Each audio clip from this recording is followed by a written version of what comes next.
Blog Talk Radio. Welcome to Institute for Personal Development, where total consciousness is the new frontier. Kriya Yoga is the union of the individual with the divine. Join us as we explore the practices that initiate this process. And good morning. Welcome to the Voice of Yoga. Let's talk consciousness. I am your hostess, Lisa Winton, and with me is Kenny Choi, also known as Swami Jayananda, founder of Institute for Personal Development, located here in Hampton, New Hampshire. Good morning, Swami. Thank you for being here today.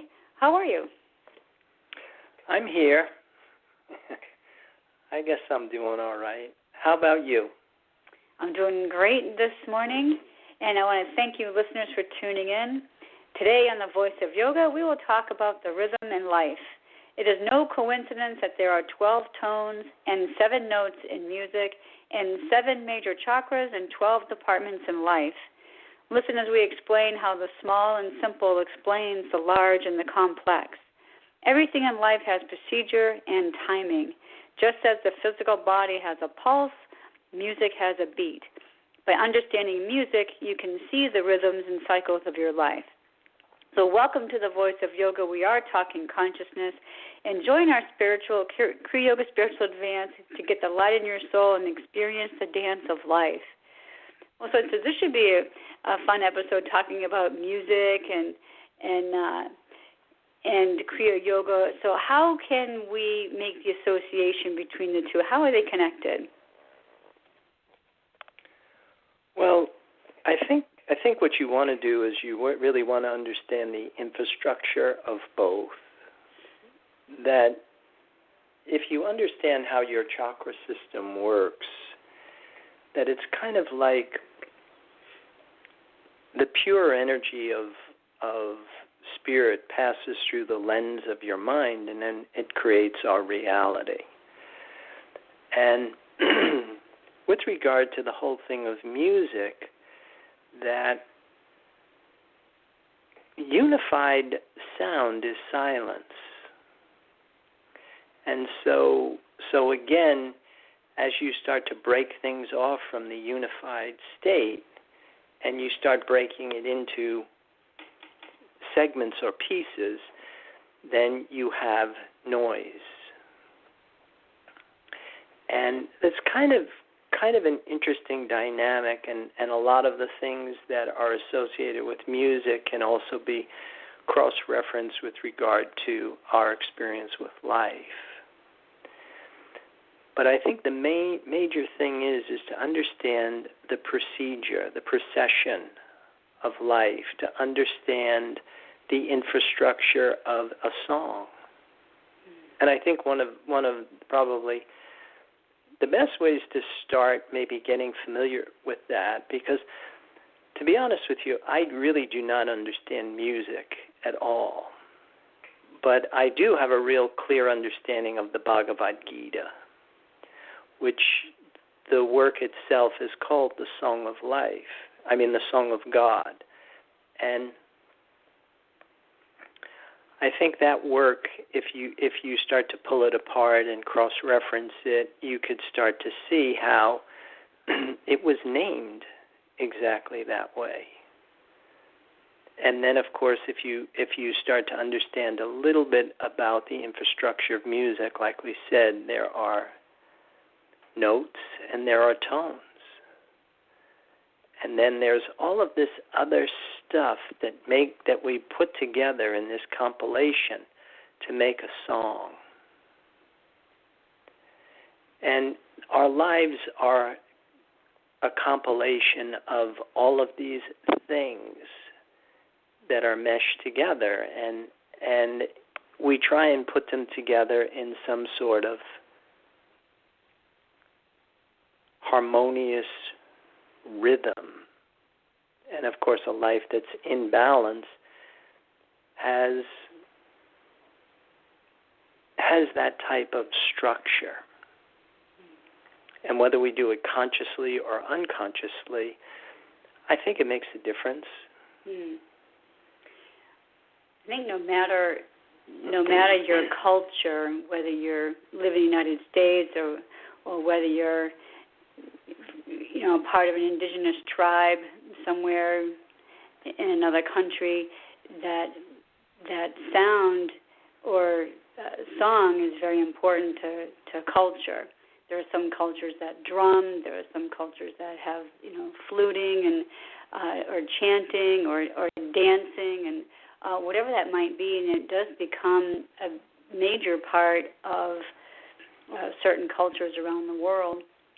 So there must be this connection with, let's just take drumming, for example, where I had practiced drumming earlier in my life, and there is a definite connection between the drumming and this pulse that's in our body. So I think that people are drawn to certain types of music, maybe because of that, some type of vibrational thing. Oh, I would agree with that the infrastructure of your body, the vibration of your physical body is basically, like we always say, like attracts like. And the infrastructure of the frequency that you resonate to, you will seek out things that you're in harmony with. And certain beats or rhythms or sounds and tones appeal to you, and other things you find maybe, that you dislike them. Mm-hmm. And that can be very individual. I think everybody has their own frequency. Everybody has their own vibration. We have our own aura. But it is like attracts like. And I think the thing that you learn in a Kriya Yoga practice is the whole thing of the importance of silence. Even, say, for example, with regard to music, it's the spaces between the noise that helps create the infrastructure of the song. And it's that balance and interplay between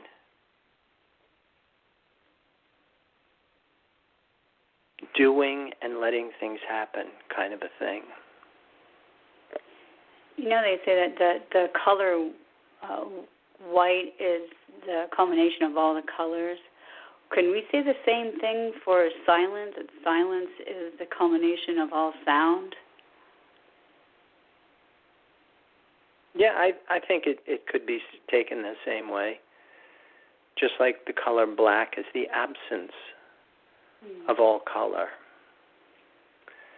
And that whole black and white interplay that goes on, that just with those two colors you can make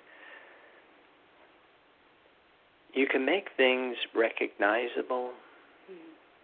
Then, of course, filling in with the whole thing of Technicolor is a whole other dynamic to how we view the things that are around us.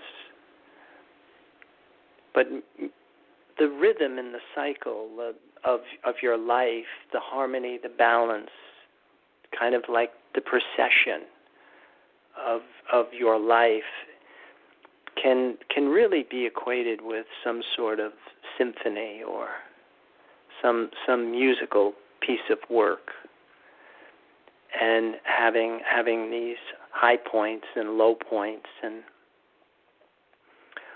all of the different challenges and all of the different accomplishments that we experience in the course of our everyday life, I think is an important thing with regard to being able to plot your life. I think just like when you are writing music, I think it's an important thing probably that you do just that you write it down and that you're able to plot it on a scale. And the same is true with creating your life as you go along. You really want to be able to start to understand where it came from and where it's going. And you want to be a very conscious participant as opposed to just letting it happen to you. Mm-hmm. You know, I've read that we resonate at certain vibrations.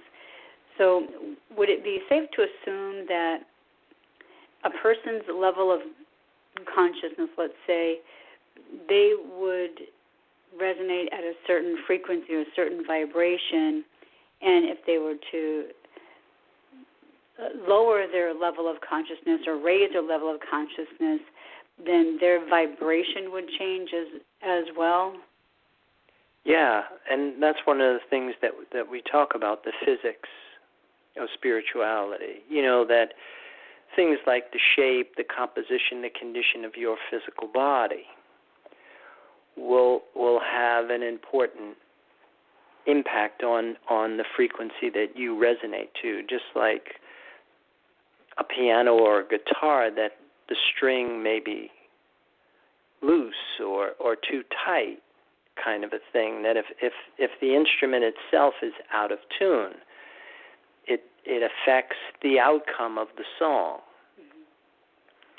And even though you might be technically correct with regard to the timing and hitting the right note at the right time for the duration of the correct time, if the instrument itself is out of tune, it will have a big impact on the outcome. So the same is true, like you say, with when you approach your life. Your mind-body complex is kind of like your instrument, and trying to maintain the shape, the composition, the condition of your physical body is an important thing on how you will participate with this dance of life. And that brings you back to the relativity of things. Well, you've reminded me of a person that I read on, I believe it was YouTube, and this person makes a claim that they can raise another person's vibration just by tuning in to him. You know, if you, I don't know the procedure, didn't get much further with that, but just that, there's this claim that, if you meditate with me or if you tune in to me, I'm able to help raise your vibration. And I think we've talked about things like this similarly in other radio shows, but can a person really be responsible or really have that capability to raise somebody else's vibration? Well, I think there's a certain degree of what is referred to as entrainment. Kind of like if you had pendulums on a wall and you started them all at a different time, at some point, if they continued to swing, that these pendulums would all be in sync. And I think there is that certain element of entrainment. It's kind of like, I remember the old expression I grew up with is, show me your friends and I'll tell you who you are. It's if you are in the company of a particular level of consciousness, a particular degree of awareness, it will have an impact on you. But as far as bringing somebody to the degree of change or transformation that most people are talking about, I think if you are not consciously working with yourself, working with all of these different facets of your makeup, and you're relying totally on this entrainment, I think it would really limit your results. and you might be waiting a long time or identifying a lesser experience with a true mystical state of being, because it's like we say, I mean, you really have to understand that spirituality isn't magic, but it is physics and the relativity of everything affects everything. And if you are not making changes on a deep level, then things may just be happening on a very superficial level. And what happens with that is we have a tendency to identify this intellectual devotional mirage for true spiritual reality.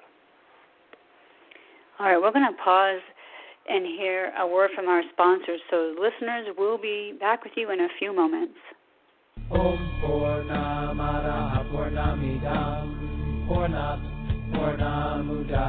If you are looking for a Samadhi-based experience, IPD Kriya Yoga has the goods.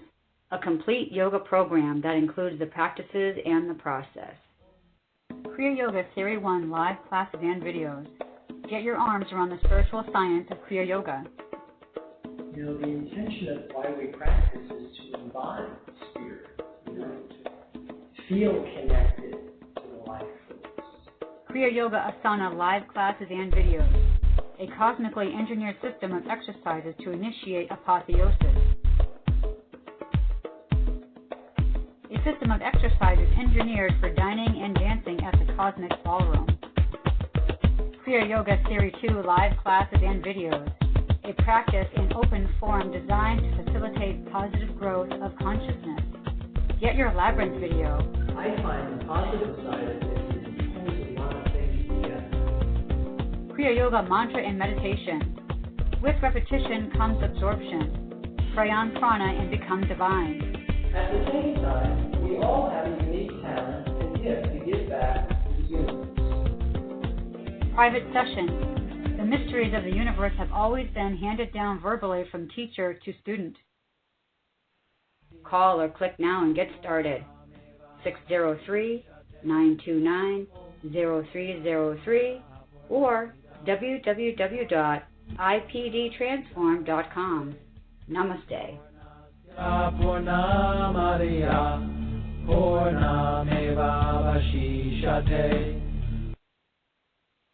And welcome back for those of you just joining us. You're listening to The Voice of Yoga, and we are talking consciousness. So, Swami, before the break, we were talking about vibrational levels and how being around certain people may have an effect to help raise that, each other's vibrations. And I know you always say, like attracts like. So would it be safe to say that as people move forward on their spiritual path, they're probably raising their vibrational level, and maybe that might explain why certain people might exit, our inner circles, and other people may come into our circles because like attracts like, and they're attracted to a certain vibration or even repelled from a certain vibration, whether it's higher or lower. Yeah, I think that's exactly what happens. And the thing that I think is of the utmost importance is to understand the whole thing of the difference between worldly happiness, intellectual happiness, and spiritual happiness, and the difference between being attracted to things that are visible and tangible or things that are invisible but tangible, and being attracted to that which is invisible and intangible. Because whatever it is that we are attached to, whatever it is that we desire, will actually determine our level of consciousness and our degree of awareness. And that's why I think it's very important to understand how things like, say, for example, even chanting. Chanting in and of itself is not really, in my opinion, a means to enlightenment, but chanting as a tool in the practice of a metaphysical or mystical system, such as a religion or yoga, where you are employing all of these other strategies, and you're using a technique to help you actually connect to a different source of sustenance. The whole thing of when one desires silence. And I think one of the expressions I always remember hearing was silence was golden. That if that is what you seek, it's different than if you are constantly looking to intoxicate yourself with music, where then it actually can become more of a distraction and actually hold you at a lower vibration. But a lot of times we don't understand what it is that we're trying to do. And so we kind of get lost in the astral plane. We get lost in the physical world. There's nothing wrong with it, but it's just going to delay your experience of what was referred to as enlightenment. So it sounds like we have to have this attitude of even skillful use of music, just like we have skillful use of thought, skillful use of breath, skillful use of water, food, and exercise. It sounds like we even have to use intelligence even with music. Oh, I would agree with that, sure. And understanding its place in your life. And again, trying to create the balance in your life. Now, I've read in other spiritual works about the more you become aware and the more you raise your level of consciousness, then that means more and more people around you and eventually around the globe, you can actually help and assist raise the level of consciousness of everybody on the earth.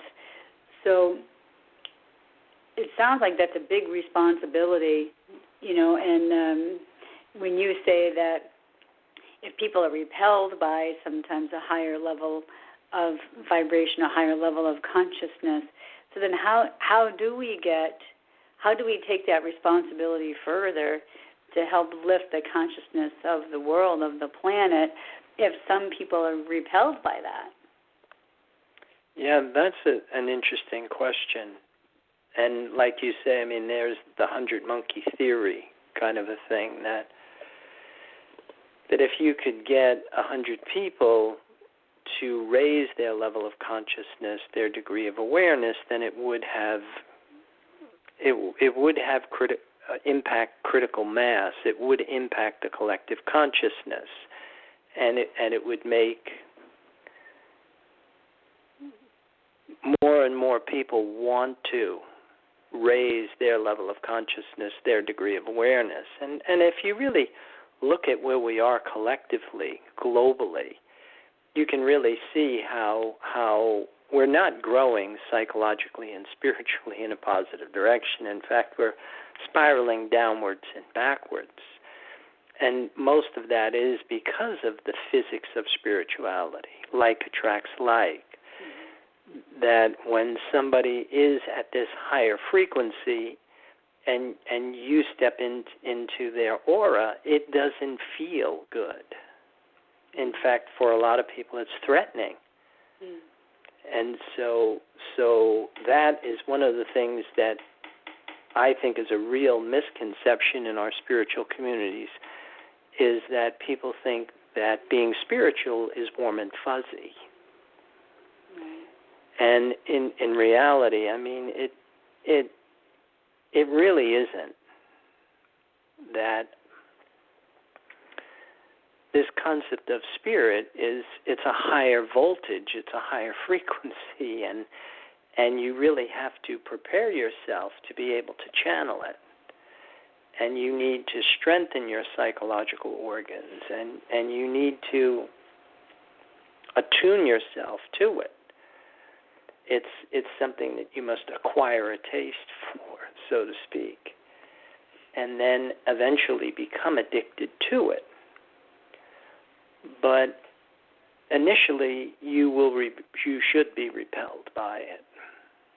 And of course, if you're not, if what it is that you step in and it feels great, then of course you're attuning yourself to a low vibration. Is this why we have to do the physical preparatory work, and like you said, we have to purify the body? Is that so that people can hold the vibration of spirit? Because isn't it supposed to have, like, I'm going to use the word that's higher voltage, like you said. Doesn't spirit have this stronger or more powerful vibration? We have to be able to hold it into our physical bodies in order to have this union? Well, yeah, and the thing is that it's very subtle. I mean, it doesn't have the same impact as the world. Initially, you're trying to connect to something that's invisible and intangible, and not just academically, but you want to internalize it in your body. The key is to rebirth your body in it, so that now you desire it, you love it, and that requires, the reason why you have to purify yourself is because we come in with a different pattern. We're looking for something else. And so in the framework of doing this, that's why yoga is a path of action, it's a path of knowledge, it's a path of devotion. Because you can't just do this intellectually. And again, it's not something that just being in the presence of somebody else that does it typically isn't going to make that happen for you. Because again, if you do not purify yourself,